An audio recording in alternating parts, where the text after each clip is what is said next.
Meu nome é Thea Bennett e tenho 31 anos. 3 semanas atrás, minha mãe morreu na mesa de cirurgia. 3 dias antes da operação, ela atualizou seu testamento. Deixou a casa para minha irmã, o carro para meu irmão, as economias para a igreja, e para mim, um envelope lacrado com apenas uma frase dentro. O advogado leu em voz alta e meus irmãos ficaram pálidos. Minha mãe nunca esperou que eu abrisse diante de todos, mas eu abri. E aquela única frase não me destruiu do jeito que ela planejou, pelo contrário, me libertou. Cresci em uma casa onde minha família me tratava como uma convidada indesejada. Minha mãe fazia questão de me lembrar que eu era diferente, minha irmã me fazia sentir isso, e meu irmão apenas seguia o fluxo. Por 31 anos, aceitei o lugar que me deram no canto, fora do quadro, fora da conversa. Antes de contar o que havia dentro do envelope, peço que curtam e se inscrevam, mas só se realmente gostarem da história, e deixem um comentário com sua cidade e horário local. Adoro saber de onde vocês estão ouvindo. Agora, voltemos para 3 semanas atrás, na manhã em que o advogado da minha mãe ligou. A ligação veio às 9h14 de uma terça-feira.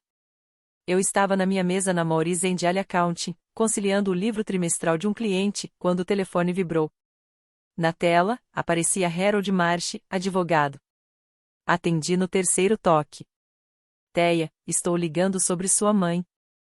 A voz dele era medida, como a de um advogado que já entregou notícias assim centenas de vezes. Constantes passaram esta manhã. Complicações cirúrgicas. Coloquei a caneta sobre a mesa. O escritório continuava seu zumbido, teclados clicando, copiadora funcionando, tudo normal, como se nada tivesse mudado. Sinto muito, disse Harold. Obrigada por me avisar, respondi. Uma pausa, depois, há algo que preciso discutir com você.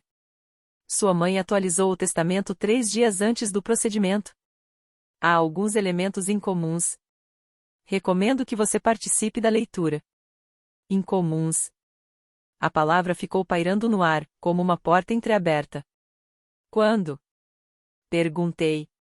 Na próxima quarta-feira, no meu escritório, às 10 horas. Anotei num post-it, do mesmo jeito que faria com um compromisso de cliente, data, hora, local, como se fosse rotina. Mas não era. A última vez que havia falado com minha mãe foi 4 meses atrás. Ela ligou para lembrar que o jantar de aniversário da Vivi exigia traje social e que eu nem tentasse aparecer com aquela roupa cinza de novo. Eu disse que não iria. Ela respondeu, bom, uma cadeira a menos para me preocupar. E pronto. 4 meses de silêncio. Então Harold Marsh, numa terça-feira de manhã, me dizendo que ela se foi. Não chorei na mesa, não saí mais cedo.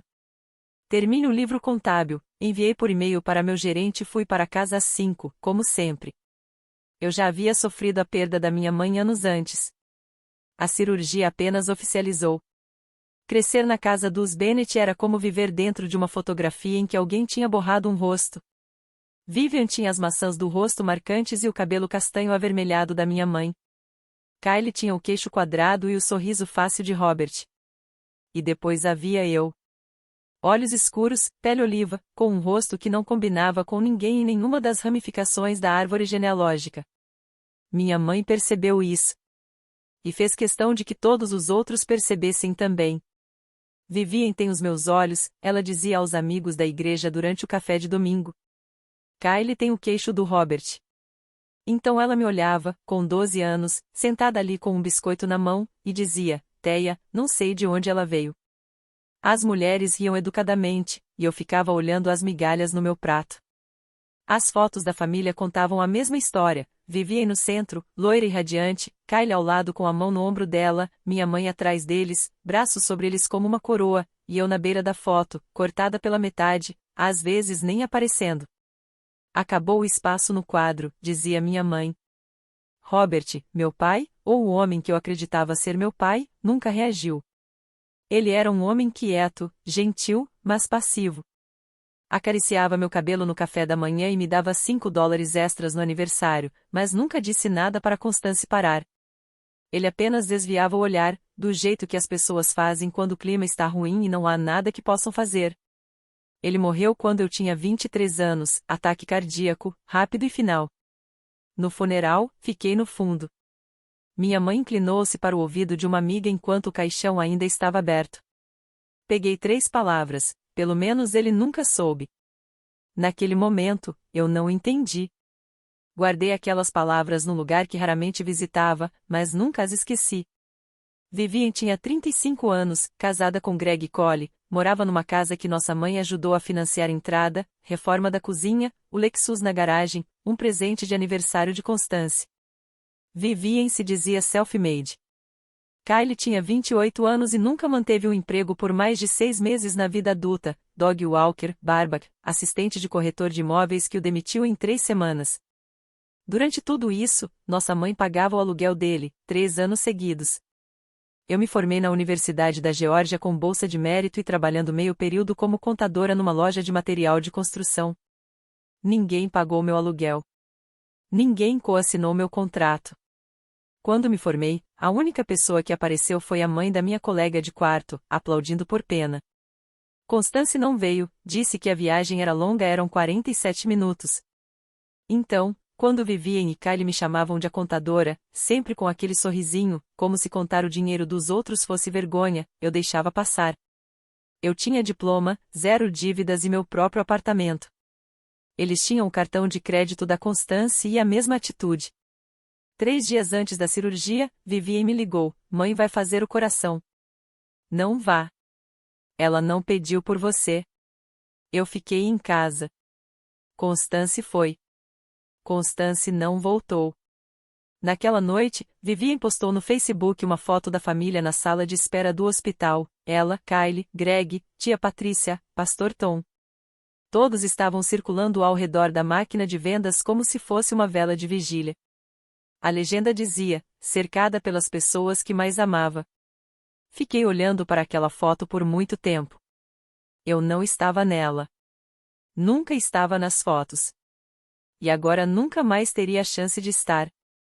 Harold ligou novamente 2 dias depois. Desta vez, havia algo na voz dele que eu não conseguia identificar. Urgência costurada sob o profissionalismo. Quero ter certeza de que você pretende comparecer, Teia. É seu direito legal. Eu sabia. Eu recomendo fortemente. Recomendo fortemente. Advogados não usam essa frase de forma casual. Normalmente dizem você pode querer considerar ou poderia ser aconselhável. Harold disse fortemente recomendar como um médico diria que você precisa vir para ver seus resultados.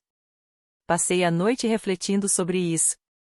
Meu apartamento era pequeno, um quarto, um balcão que servia de mesa, uma janela voltada para o estacionamento. Eu tinha construído minha vida assim, peça por peça. Sem ajuda, sem rede de segurança. Ir à leitura significava voltar para o único lugar do qual passei uma década tentando me afastar. Mas se eu não fosse, Vivian e Kylie controlariam toda a história. Dividiriam o que restava, moldariam a narrativa, e eu seria apagada de novo. Não de uma fotografia desta vez, mas de um documento legal.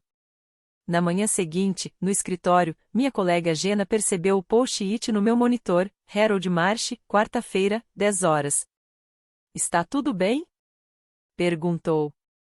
Minha mãe me deixou algo. Não sei o que, mas tenho o direito de estar naquela sala. Jenna encostou-se na parede do cubículo. Depois de tudo que ela fez, você ainda vai. Tirei o post-it do monitor e o coloquei na minha agenda. Não por ela, por mim. A quarta-feira chegou rápido. Passei uma blusa azul marinho, calcei o único par de saltos que possuía e dirigi até o escritório de Harold Marsh na Main Street. Minhas mãos estavam firmes no volante. Meu estômago, nem tanto. Havia 4 carros já no estacionamento. Fui a última a chegar. O escritório de Harold ficava acima de uma loja de ferragens na Main Street, segundo andar, escada estreita, o tipo de lugar onde o ar cheira a papel velho e polidor de móveis. A sala de conferência era pequena, mesa de carvalho, cadeiras de couro, diplomas emoldurados na parede, persianas semifechadas contra o sol da manhã. Todos já estavam sentados. Vivian ocupava a ponta da mesa, pernas cruzadas, vestida de preto como se tivesse combinado com um estilista. Greg estava ao lado, mexendo no celular. Kyle jogado na cadeira do meio, um tornozelo sobre o joelho, parecendo que queria estar em qualquer outro lugar. Tia Patrícia, irmã mais nova da minha mãe, sentada perto da porta, segurando a bolsa com as duas mãos. Pastor Tom Harding da Crestfield Community Church também estava lá, caderno de couro aberto à frente, representando a igreja como beneficiária nomeada.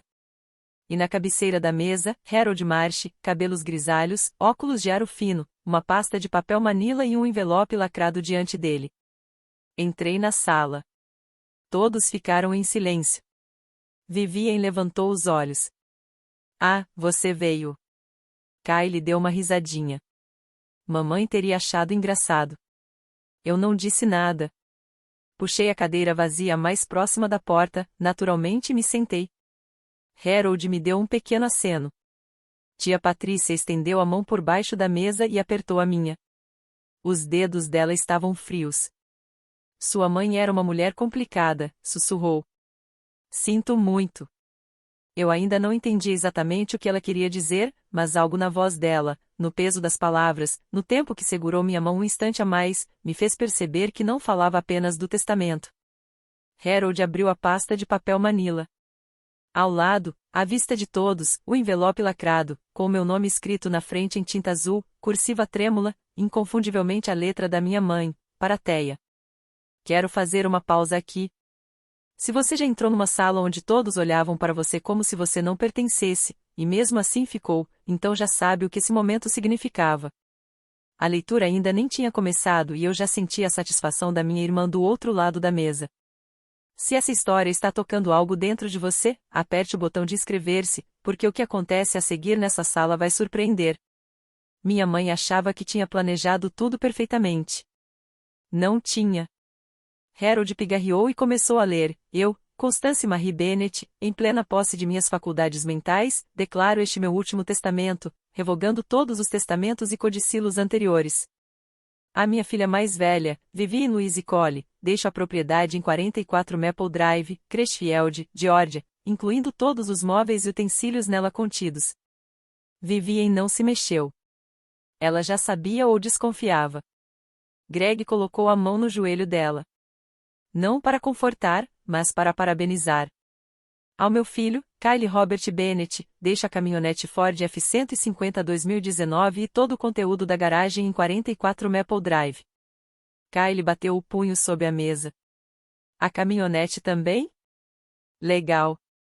Harold continuou sem olhar para cima. A Crestfield Community Church deixa a totalidade da minha conta poupança, atualmente avaliada em aproximadamente $47.000, a ser usada a critério do Conselho Pastoral. Pastor Tom anotou algo no caderno, com um sorriso discreto, um agradecimento silencioso a ninguém em particular.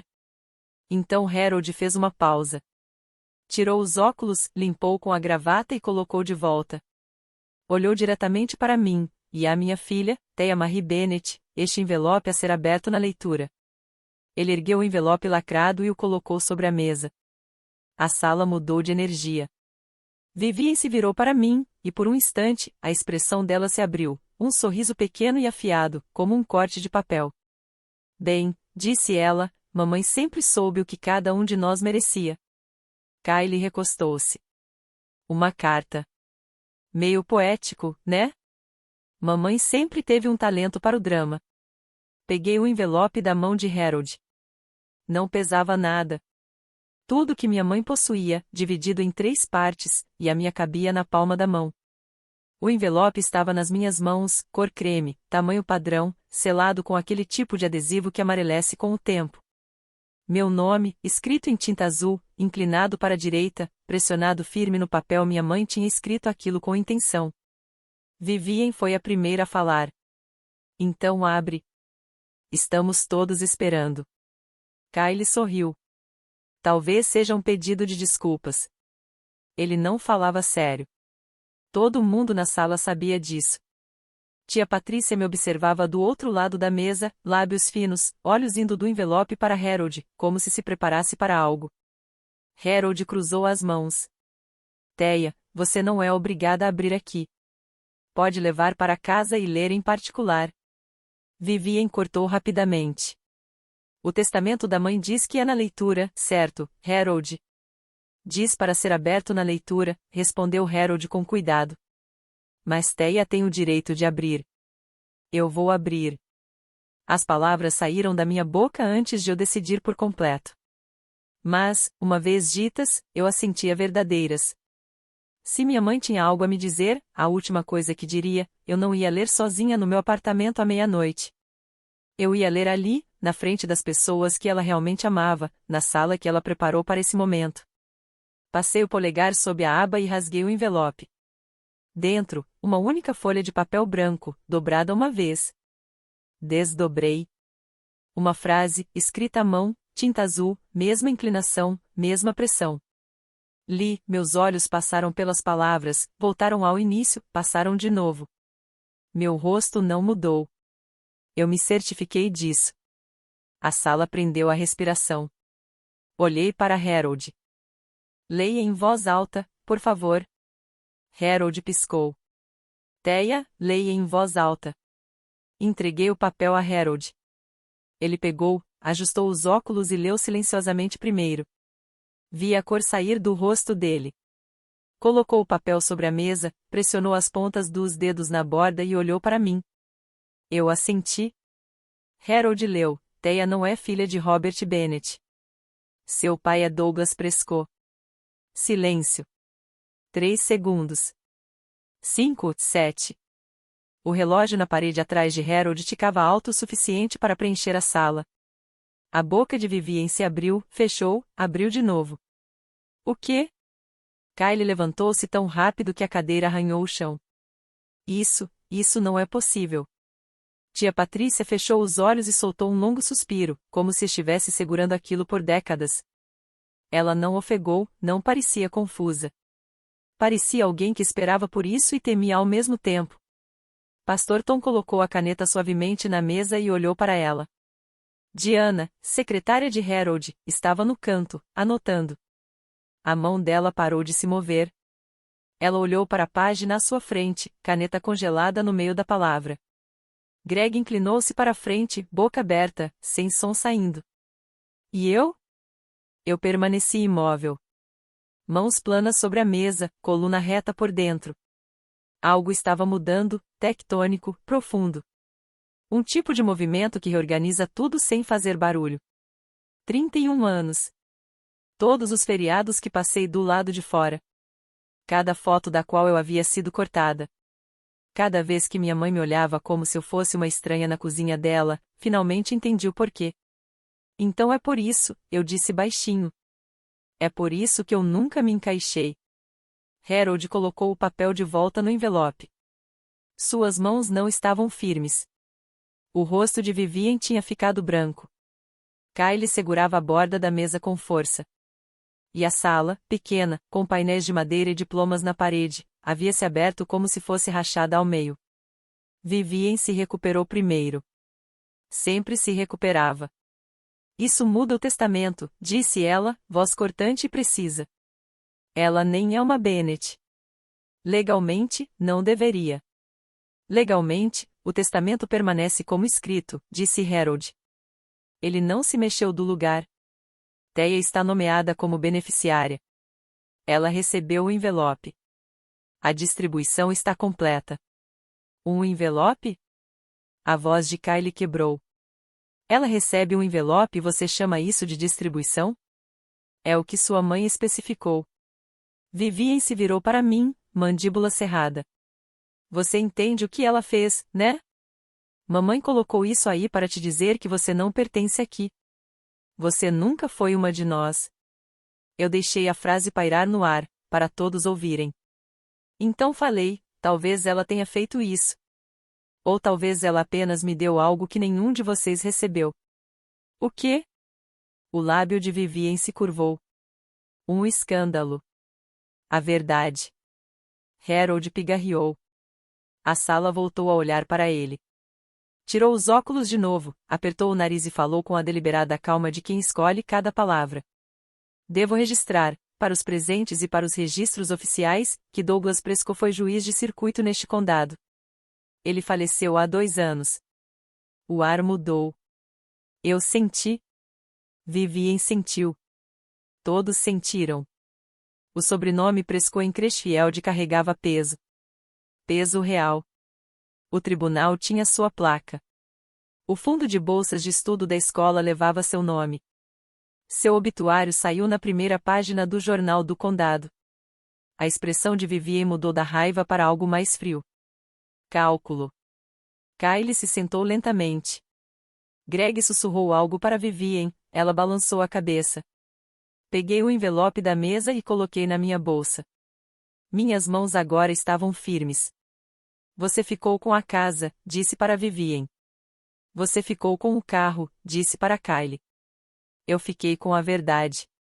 Vamos ver qual importa mais. As pessoas saíram em silêncio. Vivien foi a primeira, saltos ecoando rapidamente pela escada. Greg atrás dela, já com o celular no ouvido. Kylie ficou no corredor, mãos nos bolsos, olhando para o nada. Tia Patrícia tocou meu cotovelo ao passar, não disse nada. Apenas pressionou os lábios e saiu. Pastor Tom fez uma pausa na porta. Vou rezar pela sua família, Teia. Obrigada, pastor. Então, ficamos apenas eu e Harold. Ele esperou até a porta do andar de baixo se fechar. Então ele fechou a porta da sala de conferência, sentou-se de novo e cruzou as mãos sobre a mesa. Teia, preciso te contar uma coisa. Não como advogado da sua mãe, mas como alguém que conhece o cenário legal deste condado. Sentei-me mais reta. O juiz Douglas Prescott criou um traste antes de falecer, disse Harold. Parte dele inclui uma cláusula para um filho biológico que ele acreditava existir, mas nunca conseguiu identificar ou localizar. A frase pairou entre nós. Como você sabe disso? Perguntei. O advogado do espólio dele, um homem chamado James Whitfield, me procurou há 2 anos. Perguntou se eu sabia de algo sobre um possível filho ligado à família Bennett. Harold fez uma pausa. Na época, eu não sabia. Não tinha motivos para pensar nisso. E agora você sabe. Agora eu sei. Olhei para o envelope na minha bolsa. Uma única frase que minha mãe escreveu para me ferir, para me exilar da única família que eu já conheci. Ela planejou aquilo como um golpe final. Um castigo póstumo entregue em público. Mas Harold estava sentado à minha frente com uma expressão que eu nunca tinha visto em ninguém na minha vida.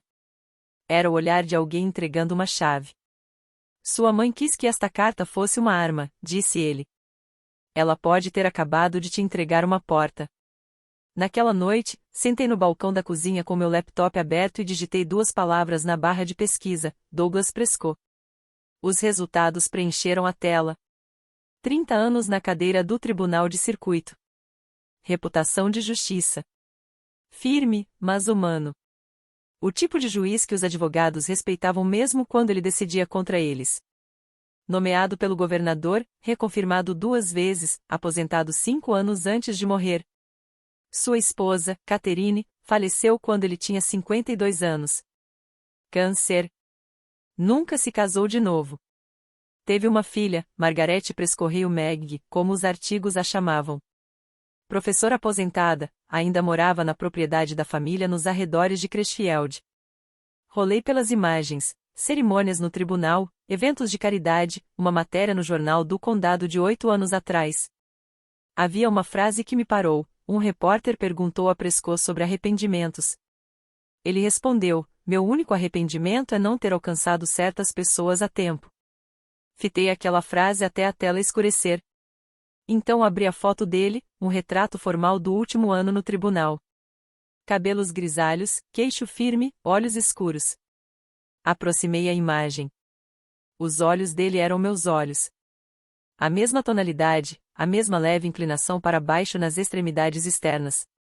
O nariz dele, meu nariz, mesma ponte estreita.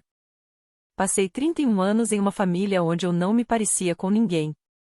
E ali, no site do governo do condado, no retrato de um juiz falecido que eu nunca conheci, finalmente vi meu próprio rosto. Ele esteve a 50 minutos de minha vida toda. Mesmo condado, mesma mercearia, provavelmente o mesmo desfile de 4 de julho na Main Street. 50 minutos e 31 anos. Fechei o laptop, apoiei as palmas das mãos no balcão e respirei. Minha mãe não tinha apenas escondido a verdade de mim, ela havia me escondido dele. Vivian ligou na manhã seguinte. Sem cumprimentos. Espero que você não esteja levando isso a sério. Mamãe estava doente. Escreveu bobagens. 3 dias antes da cirurgia. Eu respondi que ela estava lúcida o suficiente para atualizar todo o testamento. Um testamento é uma coisa. Uma acusação rabiscada é outra.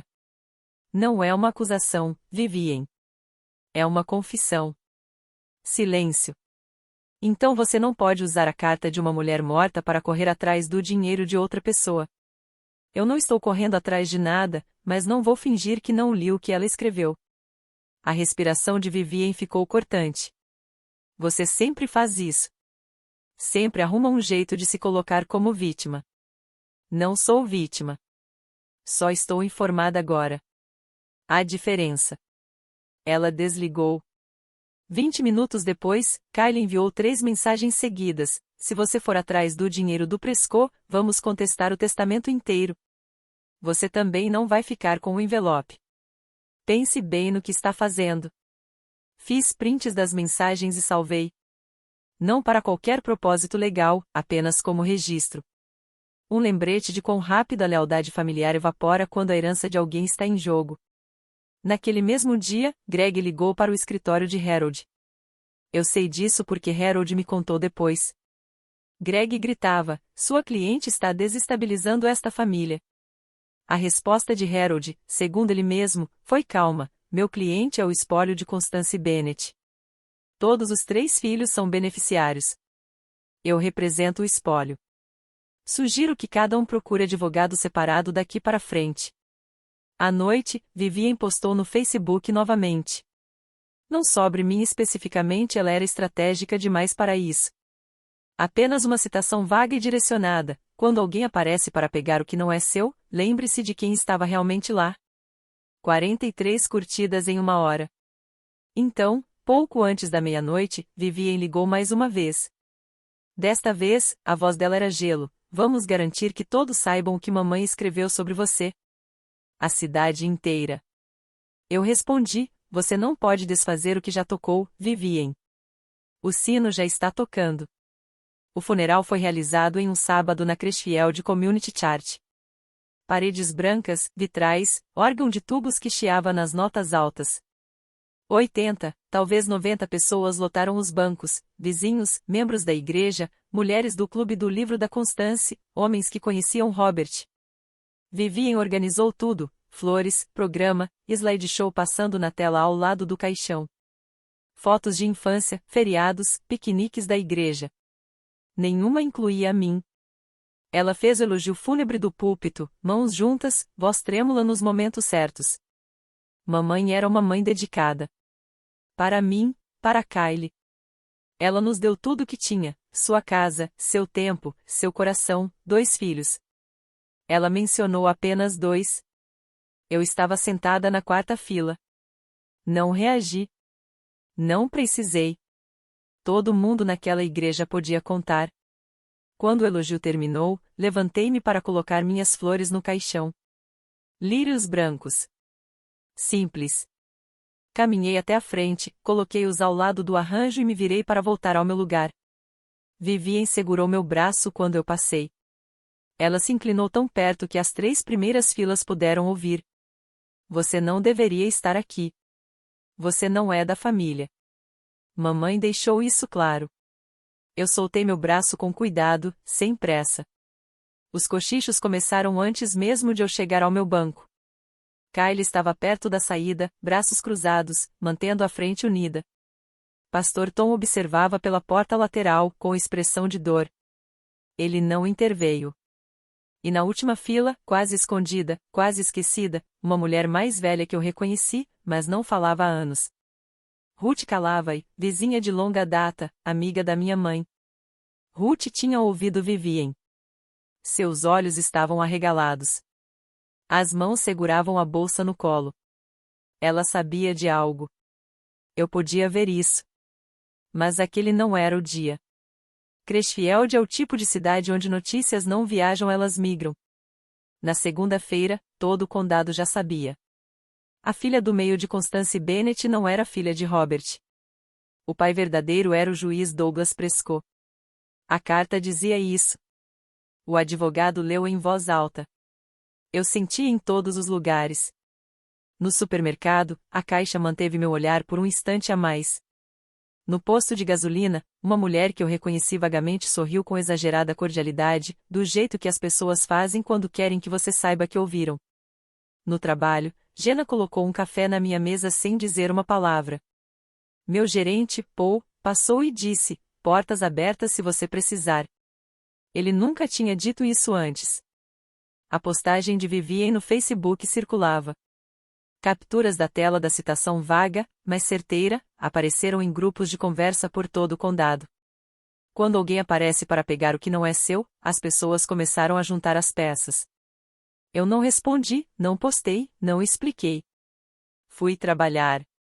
Voltei para casa. Li mais sobre Douglas Prescott. Então Harold ligou. Thea, o advogado do espólio Prescott, James Whitfield, quer se encontrar com você. Ele tem procurado por você, ou melhor, pela pessoa que sua mãe descreveu há 2 anos. Por que 2 anos? Perguntei. É quanto tempo se passou desde a morte do juiz. O trust tem uma cláusula esperando para ser ativada.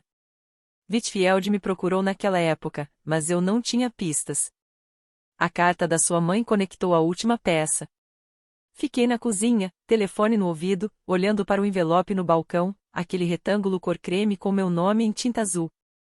Minha mãe quis que fosse um golpe final, um prego no caixão, uma última provocação do além. Em vez disso, estava se transformando em um mapa. Vou me encontrar com ele, disse. Quinta-feira à noite, Vivien e Greg apareceram no meu apartamento. Sem aviso, sem ligação, apenas uma batida às 19 horas e os dois na minha porta como cobradores de dívida. Vivien segurava uma pasta de papel manila. Greg estava atrás dela, braços cruzados, fazendo sua melhor imitação de autoridade. Precisamos conversar, disse Vivien. Eu não os convidei a entrar. Mesmo assim, eles entraram. Vivien abriu a pasta no meu balcão e retirou uma única página digitada. Assine isto. Peguei a folha. Linguagem jurídica, mas claramente não redigida por um advogado.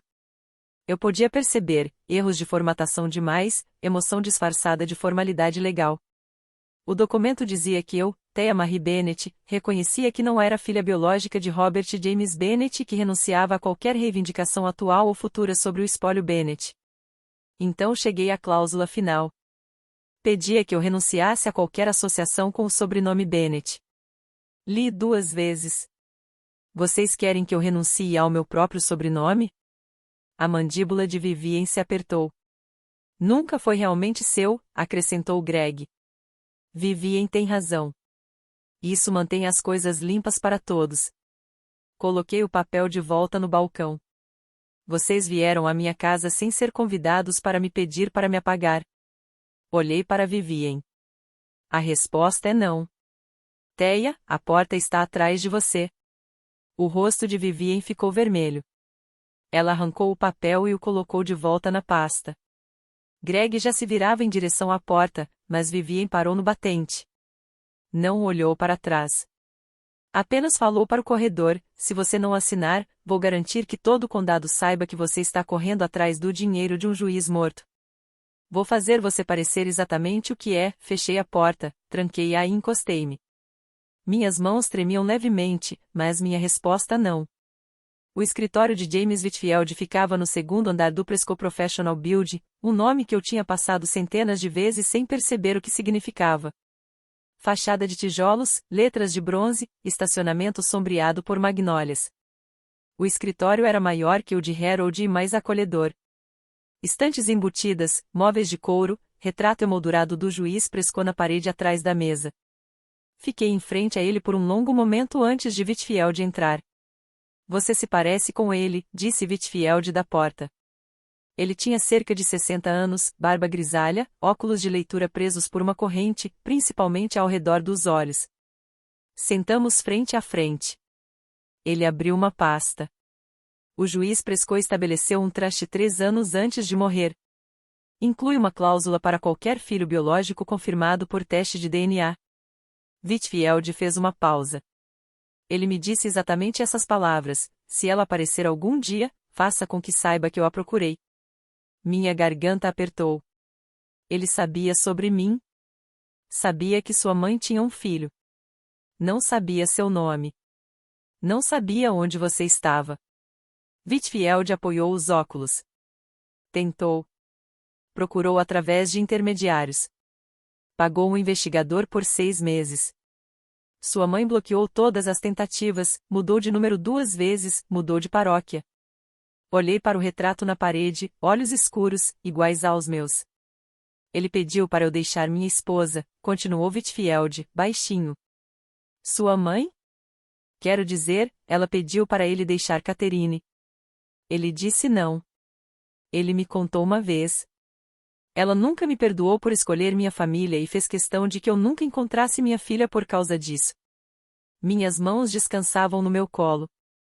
Eles não estavam quietos. Tem mais uma coisa, disse Whitfield. A filha dele, Margaret Meg, quer conhecer você. Ela esperava por este dia há muito tempo. Do lado de fora da janela, um cardeal pousou no galho de uma magnólia. Vermelho contra o verde, impossível de não notar. Como uma verdade que sempre esteve ali. Vou pausar um instante aqui porque o que James Whitfield acabou de me contar me atingiu profundamente. Ele disse: se ela aparecer algum dia, faça com que saiba que eu a procurei. Um pai que eu nunca conheci estava me procurando, enquanto a mãe com quem cresci me escondia. Se você sabe o que é descobrir que alguém te amou à distância, escreva ele me procurou nos comentários. Agora, deixe-me contar sobre o teste de DNA. Levou 10 dias. 10 dias indo trabalhar, conciliando livros contábeis, almoçando na minha mesa e fingindo que o mundo não estava se reorganizando debaixo dos meus pés. Whitfield organizou o teste através de um laboratório certificado. Comparou minha amostra com registros médicos que o juiz Prescott tinha arquivados, um painel genético de rotina feito 5 anos antes de sua morte. Numa tarde de quarta-feira, meu telefone tocou, 99,98% de compatibilidade. Whitfield disse: você é filha biológica de Douglas Alan Prescott. Eu estava sentada no carro, no estacionamento do Morrison Rail. Motor desligado, janelas fechadas. Pressionei o telefone contra o ouvido e ouvi Whitfield explicar o que vinha a seguir. A cláusula do trust foi ativada com a confirmação da filiação biológica. Incluía um lote de terra, 40 acres no lado leste do condado, atualmente arrendado para uma cooperativa agrícola local, rendendo cerca de $28 mil por ano, uma conta de investimento avaliada em aproximadamente $340 mil, e acesso à casa de hóspedes na propriedade da família Prescott. Valor total da provisão, cerca de $620 mil. Fiz as contas automaticamente, coisa de contadora. Todo o patrimônio da minha mãe, a casa, o caminhão, as economias, valia cerca de $180 mil. Agora, $620 mil. Minha mãe achava que não me deixava nada. Ela me deixou a única frase que desbloqueou tudo. Tem mais uma coisa, disse Whitfield. Meg te convidou para a propriedade neste sábado. Ela quer te mostrar a casa de hóspedes e o escritório do seu pai. Seu pai. 2 palavras que eu nunca tinha ouvido direcionadas a mim antes. Não assim, não significando alguém que realmente queria que eu existisse. Fiquei naquele estacionamento por 20 minutos depois da ligação. Não dirigi, não chorei. Apenas respirei. A propriedade Prescott ficava no fim de uma estrada de cascalho, cercada por nogueiras pecan. Uma casa de fazenda de 2 andares, branca, com varanda em L, cadeiras de balanço e samambaias penduradas. Além dela, os campos se estendiam planos e dourados sob o céu de outubro. Meg Prescott Rail estava esperando na varanda. Com 60 anos, cabelo prateado preso em uma trança solta, ombros largos, mãos firmes, postura de professora, ereta, paciente, pronta. Ela me viu antes de eu chegar aos degraus. Eu teria te reconhecido em qualquer lugar, disse. Você tem os olhos dele. Parei na base da escada. Não tinha palavras. Ela não esperou por elas. Desceu, pegou minhas mãos nas dela e assegurou. Bem-vinda ao lar, Thea. Sinto muito que tenha demorado tanto.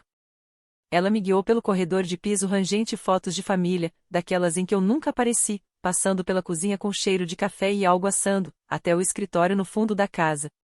O escritório do juiz Prescott, madeira escura, livros do chão ao teto, uma mesa com luminária verde, sobre a mesa, em uma moldura prateada simples, uma foto de uma menina de 5 anos, cabelo castanho, olhos escuros, sorriso com dentes faltando. Ele manteve ali por anos. Meg disse que alguém lhe enviou. Ele nunca me contou quem. Apenas dizia, aquela que eu não consegui encontrar. Peguei a moldura. Minhas mãos tremiam. Ele falava sobre você, disse Meg suavemente. Dizia que sua mãe estava bem. Ele tinha palavras mais gentis do que eu teria. Ela fez uma pausa. Uma vez meu pai me contou que ela me pediu para ir embora, Catherine. Eu não pude, e ela nunca me perdoou. Ele não sabia que ela puniria uma criança por isso. Segurei a fotografia, 5 anos, sorrindo. 31 anos depois, em seu escritório, finalmente entendi de onde eu vinha. A notícia atingiu Crashfield como uma árvore caindo, devagar no começo, depois de repente. Thea Bennett, filha biológica confirmada do juiz Douglas Prescott, beneficiária do Prescott Family Trust, $620 mil. A ligação de Vivian para Harold durou 11 minutos. Eu sei porque Harold me contou. Isso é fraude, disse ela. Mamãe estava delirando. Aquela carta não significa nada. A resposta de Harold foi a mesma que na sala de conferência, medida, firme. A carta foi escrita por um adulto competente 3 dias antes da cirurgia planejada. Eu presenciei a assinatura do testamento. O DNA confirma o conteúdo da carta. Não há base para alegação de fraude. Vivian desligou. Kylie me ligou naquela noite. Não gritou, apenas soava vazio. Então agora você é uma Prescott? Parabéns. Deve ser bom olhar para um dinheiro que você não ganhou. Eu também não ganhei o amor da mamãe, respondi.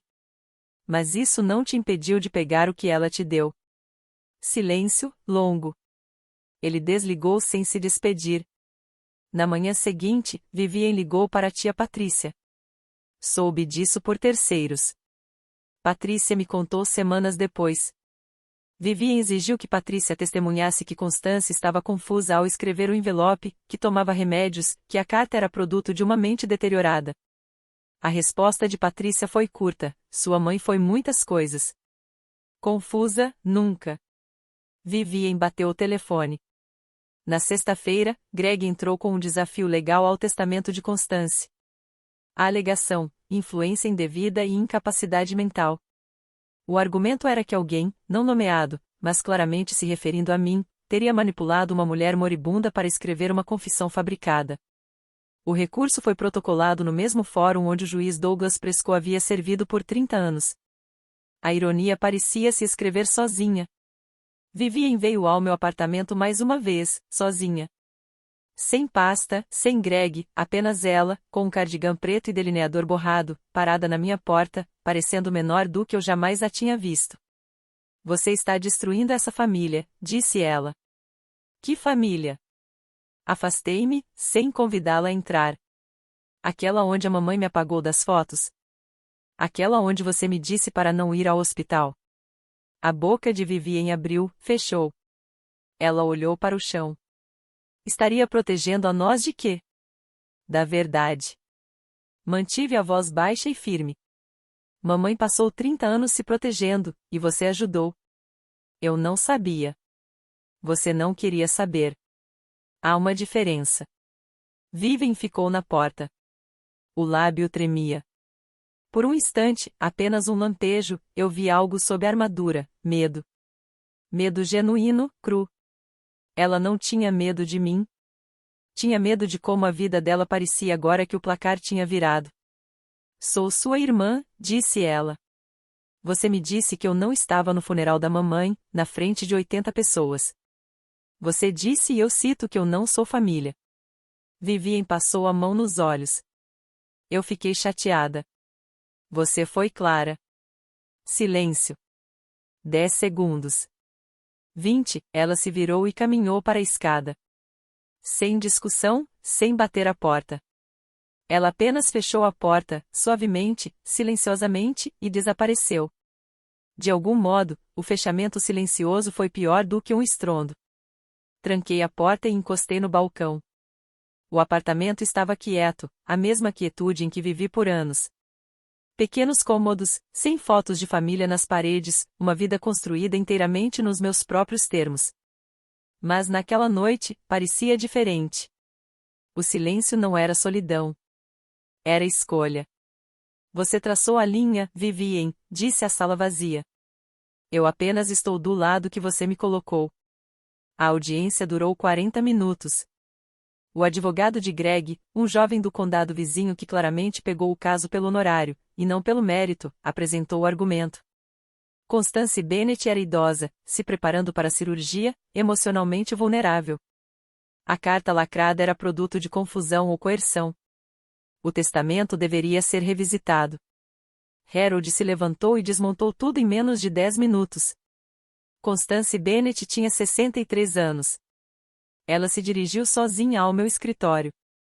Revisou cada cláusula do testamento, fez 2 perguntas de esclarecimento e assinou na presença de 2 testemunhas, eu e minha secretária, Diana Wells.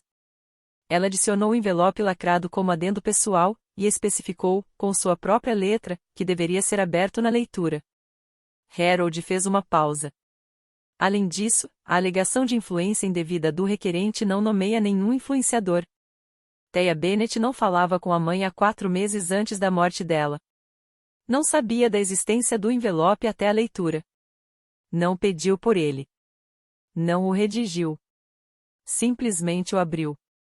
A juíza, uma mulher chamada Torres, que havia atuado ao lado de Prescott anos atrás, revisou os documentos. Olhou para o advogado de Greg. Olhou para Harold. Não há evidência de influência indevida, nem de capacidade diminuída. O testamento permanece como escrito. O advogado de Greg juntou os papéis rapidamente. Greg levantou-se, rosto vermelho, e começou a falar alto no corredor. Vivien puxou-o pelo braço em direção à saída. Kyle estava sentado na última fileira.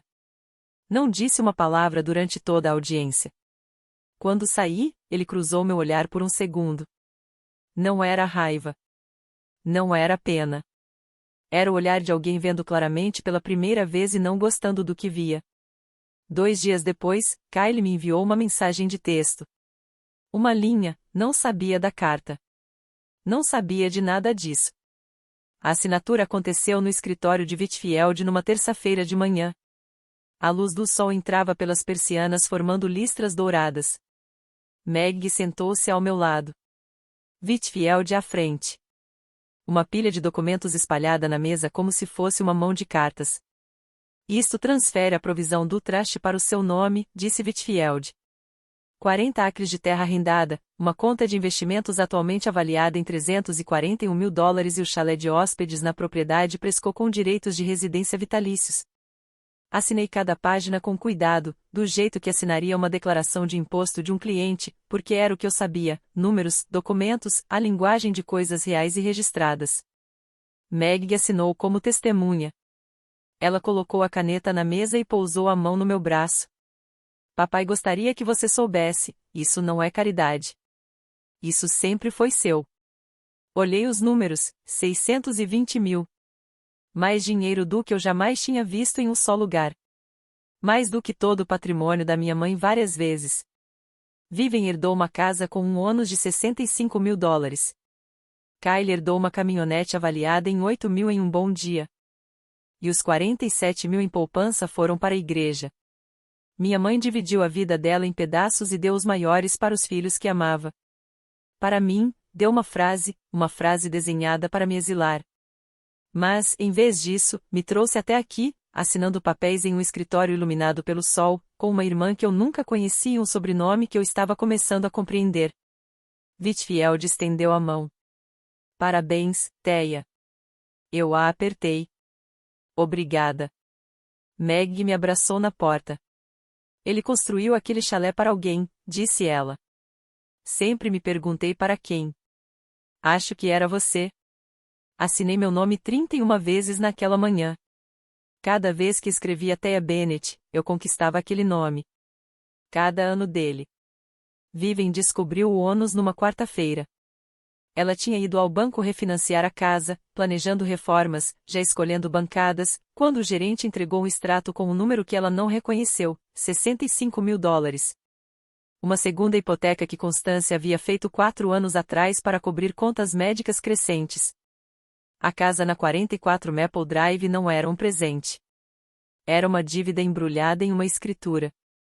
A caminhonete do Kyle não era muito melhor, uma F-150 2019 com 120 mil milhas, câmbio que gemia nas subidas e um valor de revenda que mal cobriria 6 meses de aluguel. Ele descobriu isso quando o mecânico cobrou $2.200 pelos reparos e disse, sinceramente, eu venderia. E os 47 mil em poupança, o único ativo líquido, já estavam na igreja, destinados e irrecuperáveis. Vivian ligou para Harold. Eu não ouvi a ligação diretamente, mas Harold me contou o essencial. Ela nos deixou lixo, disse Vivian, chorando. Ela deixou tudo para Thea. A resposta de Harold, como me contou depois, foi a frase mais contida que já ouvi um advogado dizer, ela deixou a você o que tinha. Deixou um segredo para Thea. O segredo teve consequências que ninguém antecipou. Não é justo, disse Vivian. Harold pausou. Não, não é. Ele não estava concordando com Vivian, apenas declarando um fato sobre toda a situação. Cada parte dela, desde o começo. Nada era justo. Nem para Vivian, nem para Kyle, nem para mim, e certamente não para o homem que passou 20 anos tentando encontrar a filha enquanto a amante a escondia a 50 minutos de distância. Minha mãe era planejadora. Ela distribuía seus bens como armas, mirando exatamente nas pessoas que queria recompensar e na que queria destruir. Só não previu que a verdade teria mais valor do que a casa. Kyle me mandou uma mensagem no sábado de manhã, podemos nos encontrar? Só nós. Sentamos em uma cabine no Deckers Diner na Route 9, no meio do caminho entre meu apartamento e a oficina onde ele tinha acabado de começar a trabalhar. Ele pediu café preto. Eu pedi o mesmo. Nenhum dos dois mexeu na bebida por um tempo. Eu sempre fui o coadjuvante, disse ele, olhando para a mesa. A mamãe me dizia o que pensar. A Vivian me dizia o que fazer. Eu nunca questionei. Então ele levantou o olhar. Agora eu tenho uma caminhonete precisando de câmbio novo e uma irmã com quem eu nunca realmente conversei. Foi a coisa mais honesta que Kyle já me disse. Talvez a mais honesta que já disse a alguém. Não estou pedindo dinheiro, disse rápido. Quero deixar isso claro. Eu sei, respondi. Estou perguntando se ainda há uma porta aberta. Segurei a caneca com as mãos. O café estava morno. O dinheiro estava quase vazio, só nós e um casal no canto dividindo um prato de ovos. A porta nunca esteve trancada. Kyle, você só nunca bateu. Ele assentiu devagar, absorvendo. Então disse algo que eu não esperava. A mamãe tinha um diário, de capa de couro, que ela guardava no sótão da Maple Drive. Eu vi uma vez enquanto ajudava a mover caixas. Ela o tomou das minhas mãos antes que eu pudesse ler qualquer coisa. Ele fez uma pausa. A Vivian não sabe sobre ele. Um diário escrito à mão por Constance, guardado no sótão da casa que Vivian acabará de herdar. Por que você está me contando isso? Perguntei. Kyle pegou o café, deu um gole e apoiou de novo na mesa. Porque, seja lá o que a mamãe escreveu nesse diário, acho que você merece saber mais do que qualquer outra pessoa. Kyle tinha uma chave. Vivian estava no salão de cabelo. Entramos pela porta dos fundos. A casa cheirava igual, aromatizante de lavanda e algo meio rançoso por baixo, o cheiro de um lugar que parou de ser vivido e virou apenas propriedade. O sótão era estreito, cheio de teias de aranha, abarrotado de caixas com etiquetas na caligrafia de Constance, enfeites de Natal, roupas do Robert, arquivos de impostos de 2004 a 2012. Atrás de um monte de colchas antigas em uma prateleira acima do aquecedor, encontramos o diário. Couro marrom escuro, bordas desgastadas, sem título, sem rótulo, só páginas e anos. Sentei no chão do sótão e abri. A entrada mais antiga tinha 32 anos. Douglas disse que não deixaria Catherine. Eu implorei. Ele disse que se importava comigo, mas a família dele vinha primeiro. Eu não era da família dele. Eu era o erro dele. Virei a página. Estou grávida. Eu disse a ele que queria que participasse da vida do bebê. Eu disse, não, se eu não posso tê-lo, ele não terá ela. Isso é justo. A palavra justo estava sublinhada 2 vezes. Mais adiante, uma entrada de quando eu tinha 10 anos, ela sorri igual a ele. O mesmo meio sorriso exato. Eu queria desviar o olhar toda vez. Depois que Robert morreu, Douglas ligou de novo. O advogado dele ligou. Eu desliguei as 2 vezes. Thea nunca vai saber. Depois que Douglas morreu, ele se foi e eu não sinto nada. Então, em letra menor, apertada na margem, isso é mentira. Eu sinto tudo. Odeio ainda sentir tudo. E a última entrada, uma semana antes da cirurgia, o envelope vai contar a verdade para ela. Que ela carregue o nome dele. Que descubra que o homem de quem ela veio escolheu sua família real em vez da dela, em vez da minha. Que ela saiba como é sentir isso. Fechei o diário. Ela não me odiava por eu ser diferente. Ela me odiava por eu ser dele. Tia Patrícia veio à casa de campo em um domingo. Meg tinha colocado chá na varanda, chá doce em uma jarra de vidro, daquelas em que a condensação escorre pelas laterais. Patrícia sentou na cadeira de balanço, mãos cruzadas firmes no colo, parecendo uma mulher que havia ensaiado uma confissão, mas ainda não estava pronta. Eu sabia, disse, não tudo, mas o suficiente. Eu esperei. Sua mãe me contou uma vez, no dia de ação de graças, uns 15 anos atrás. Ela tinha bebido 3 taças de vinho, inclinou-se enquanto lavava a louça e disse, Thea não é Roberts. Assim, do nada. Depois abriu a torneira e começou a esfregar uma assadeira como se não tivesse dito nada. O que você fez? Perguntei. Ela olhou para as mãos. Eu tinha medo dela. Todo mundo tinha. Mas fiz uma coisa, quando o advogado do Douglas começou a procurar, 2 anos atrás, depois que o juiz faleceu, eu lhe enviei uma fotografia. Sua foto da escola, do 2º ano. Eu enviei para o escritório do Whitfield em um envelope simples, sem remetente. A fotografia na mesa do Prescott, a menina de 5 anos com o sorriso faltando um dente. Isso veio de você? Perguntei. Patrícia assentiu, com os olhos marejados. Eu devia ter feito mais. Eu sei disso. Eu devia ter contado a você. Eu devia ter contado diretamente ao Douglas. Mas sua mãe, Constance, se tivesse descoberto, teria feito algo. Eu sei o que ela teria feito. Eu não podia fazer mais. Simplesmente não podia.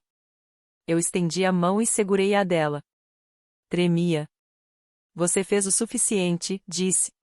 Ela se emocionou. Patrícia pressionou um lenço nos olhos.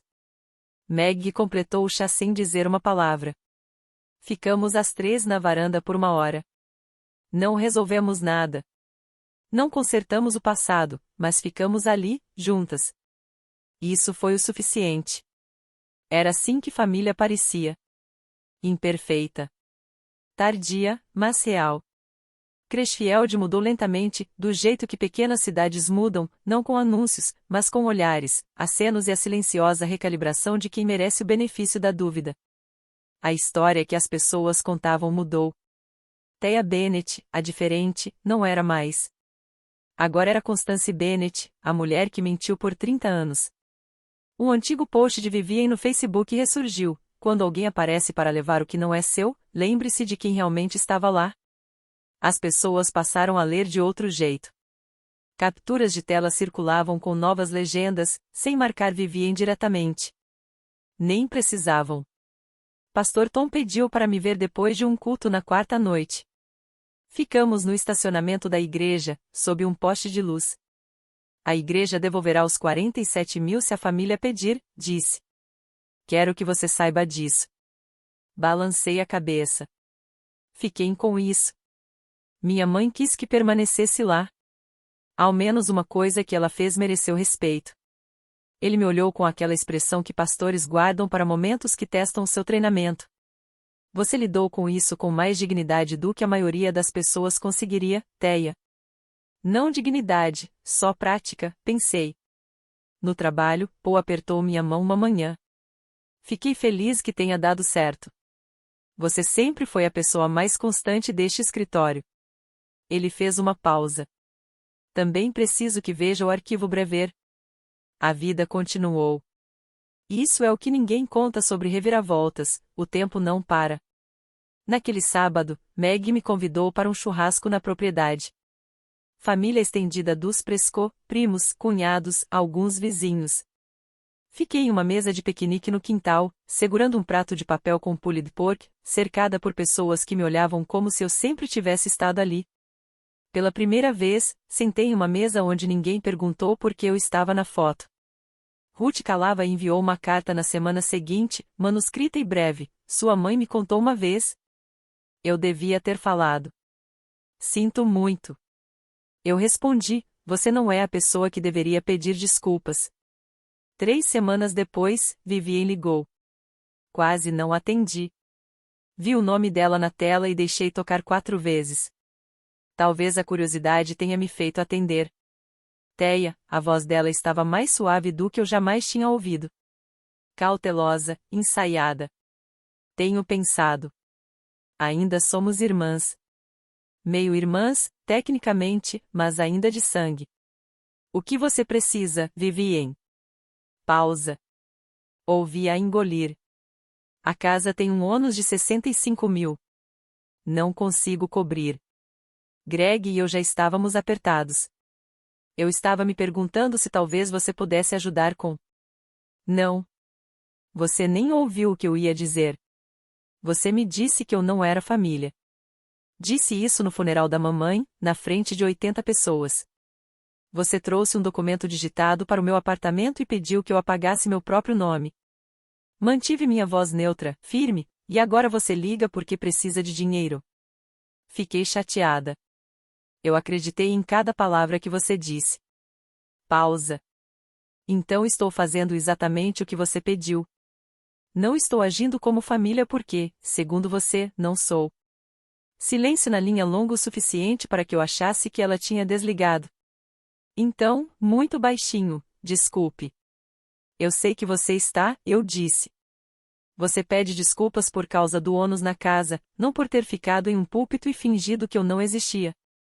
Encerrei a ligação, coloquei o telefone sobre o balcão, virado para baixo, sem tremores, sem dúvidas, sem culpa, sem aquele impulso antigo de consertar tudo, de acalmar os outros, de encolher a mim mesma para caber no mundo deles. Esse impulso viveu em mim por 31 anos.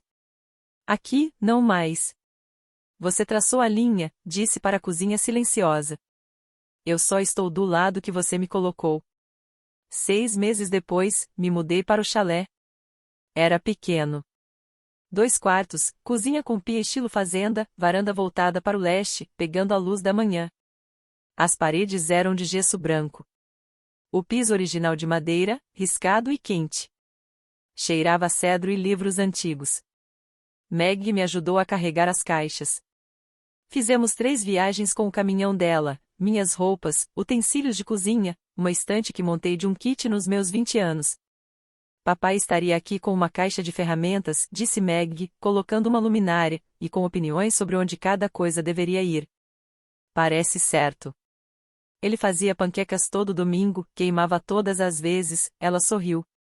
Mas a gente comia do mesmo jeito. Eu ainda trabalhava na Morrison e Rio. O trajeto era mais longo agora, 35 minutos em vez de 12, mas não me importava. Eu gerenciava a renda da fazenda paralelamente, revisava contratos de arrendamento, acompanhava a conta de investimentos. Os números eram sólidos, estáveis, o tipo de base que eu tinha passado a carreira inteira entendendo, mas nunca possuindo. Meg e eu tomávamos café da manhã juntas todos os domingos. Ela trazia ovos das galinhas dos vizinhos. Eu fazia o café forte o suficiente para aguentar uma colher em pé.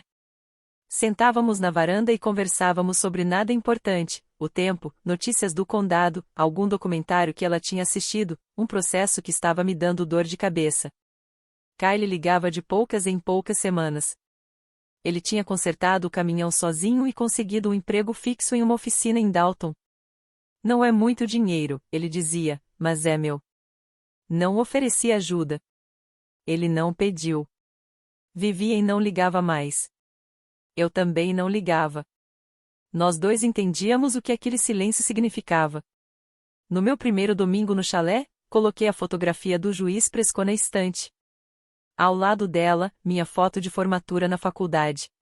2 momentos que ninguém na casa dos Bennett jamais tinha presenciado. Agora estavam lado a lado, onde realmente pertenciam. Uma noite no final de outubro, sentei na varanda com um copo de chá e uma folha em branco. O sol se punha, longo, lento, dourado, do jeito que só fica na Geórgia no outono. Os campos estavam silenciosos. Um falcão circulava em algum lugar sobre a linha de árvores. Peguei minha caneta e escrevi: Mãe, você escreveu uma frase para me quebrar. Passou 30 anos garantindo que eu não tivesse nada nem ninguém. Escondeu meu pai de mim. Escondeu-me dele. Castigou uma criança por uma decisão de homem porque ele não escolheu você. Você ama Douglas Prescott. Ele não deixou a esposa. E você nunca o perdoou. Então, transformou sua raiva em um sistema. Construiu uma família em torno de um vazio no formato de mim e garantiu que todos soubessem que eu era a peça que não se encaixava. O envelope deveria ser sua última palavra, seu castigo final. Você queria que eu lesse aquela frase e desmoronasse diante de Vivien, diante de Kylie, diante de todos. Não funcionou. Você me entregou a única coisa que ninguém mais podia, a verdade sobre de onde eu vim. E a verdade tinha um nome, um traste e uma filha chamada Meg que estava me esperando. Eu não te perdoo. Também não te odeio. Te odiar significaria carregar você. E já te carreguei por tempo demais. Não sou mais seu lembrete. Não sou sua arma contra um homem morto. Não sou o erro que você não podia encarar. Sou apenas eu, e sou suficiente. Dobra a carta, não lacrei, não enviei. Coloquei-a na gaveta ao lado do envelope original, creme, aberto, com meu nome em tinta azul. 2 cartas, uma dela, uma minha. Ela tinha a primeira palavra, eu tinha a última. Algumas semanas depois, encontrei a florista na Main Street. Marta, que vendia arranjos para Constance todo Páscoa há 20 anos.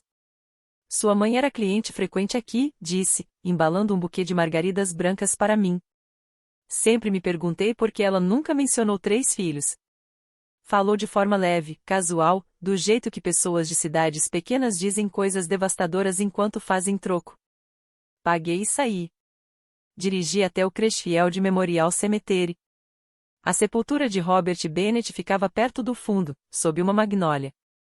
Lápide simples, Robert James Bennett, 1957 a 2016. Amado marido e pai. Coloquei as margaridas na grama. Você foi gentil, falei baixinho. Nunca me tratou como se eu não pertencesse. Nunca levantou a voz. Me dava dinheiro de aniversário, bagunçava meu cabelo e fingia que tudo era normal. Ajoelhei e ajeitei as flores. Você não era meu pai biológico, mas era decente. E naquela casa, ser decente era raro. Levantei, tirei a grama dos joelhos. No caminho de volta ao carro, passei pelo jazigo de Constance. Lápide nova, granito polido, um arranjo de flores de seda que Vivien provavelmente colocou. Constance Marie Bennett, 1962 a 2025.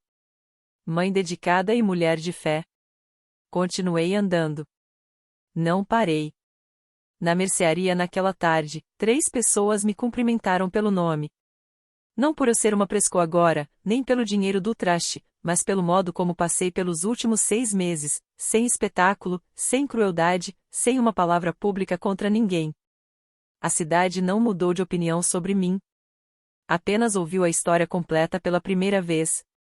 Robert me deu bondade, pensei enquanto carregava as sacolas no carro.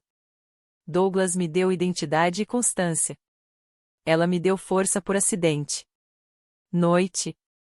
O chalé está silencioso. Uma luminária brilha na mesa de cabeceira. As janelas estão abertas, e uma brisa morna entra trazendo o som dos grilos e o farfalhar distante das folhas de noz pecan. Sento no sofá com um livro no colo. Não estou lendo. Estou olhando para a estante.